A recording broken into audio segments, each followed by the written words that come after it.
Assalamualaikum warahmatullahi wabarakatuh. Alhamdulillahirabbil alamin wassalatu wassalamu ala asyrofil mursalin sayyidina Maulana Muhammadin wa ala alihi washabihi ajmain amma ba'du.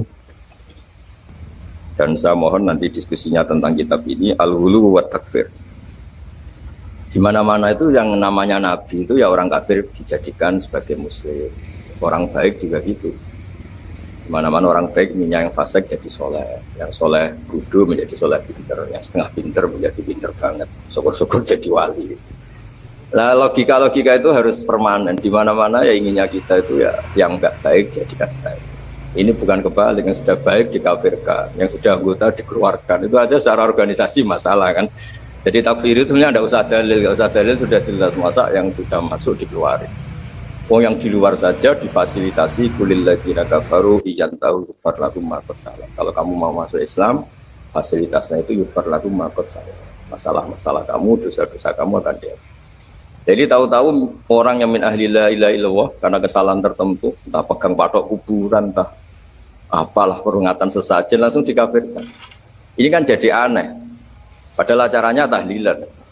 Menjadi aneh karena satu kalimat sing dakhala bihal kafiru al-islam, satu kalimat yang menjadikan orang kafir menjadi Islam. Kemudian dengan kalimat yang sama orang Islam hanya menjadi kafir hanya karena pegang patok kuburan atau karena acara-acara tahlilan yang dia khurafat. Ini kan jadi aneh, dengan kalimat yang sama, yang satu berstatus mengislamkan, yang satu berstatus mengkafirkan. Nah, sering mendengar gini insya Allah menjadi luar biasa. Masyhur itu dicerita di Bukhari. Dan saya senang cerita itu, ada orang syaribul khomri. Mulai dulu memang muhibbinnya Kiai itu ya macam-macam. Dia itu syaribul khomri, tapi kalau nggak di masjid nggak senang. Dia sukanya di dekat-dekat masjid, karena dia nggak mau jauh dari tempat orang soleh. Sehingga ketika dikhat oleh Nabi, karena keseringan minum, sampai wakana yulaqabu himaron, di Bukhari disebut orang itu panggilannya himar. Tapi ketika sahabat mulai melaknati dia, kata Nabi, la tal'anuhu, fa innahu yuhibbullaha wa rasulah. Kamu jangan melaknati pemuda itu, bagaimanapun dia senang Allah dan Rasul. Itu di bab tobat, di beberapa bab di kitab Ihya dijelaskan, sama ingat kalimatnya. Falam yukhrijhu bil ma'siyah anil mahabbah. Nabi tidak mengeluarkan orang itu dengan salahnya dia syurbul khamri, tidak dikeluarkan dari status mahabbah. Falam yukhrijhu bil ma'siyah anil mahabbah. Karena ya maksiat itu desanan hawa nafsu, dan itu biasanya zallah itu tidak status. Tapi kalau mahabbahnya seorang mukmin pada Rasulullah itu status. Dia tahu Rasulullah itu orang benar, maka dia ingin mahabbah. Ya, karena dia punya nafsu, terus ada zallah. Jadi harus dibedakan mana status, mana zallah. Kita orang Indonesia ya loyal sama Indonesia, kita KTP Indonesia, kartu anggota keluarga ya Indonesia. Tapi jangan juga kalau zallah langsung tidak menjadi warga Indonesia. Kalau ada sanksi ya sanksi aja, tapi jangan sanksi tidak berstatus Indonesia. Sama mukmin juga gitu, kalau salah ya salah saja. Tapi jangan terus berstatus tidak mukmin dan seterusnya.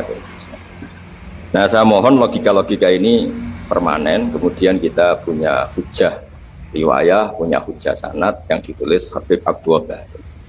Karena barokahnya hujjah itu kita bisa menjelaskan kepada umat gampangnya berislam, gampangnya jadi orang baik. Kita berkali-kali cerita jadi orang baik itu gampang. Apalagi kita ini alhamdulillah senang makan, senang tidur, senang guyon, senang.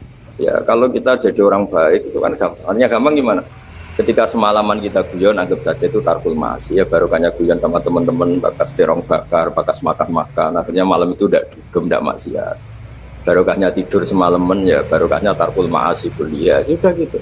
Ya kalau kamu jadi Islam ekstrim kan, santri kok tidur semalaman, kapan belajarnya?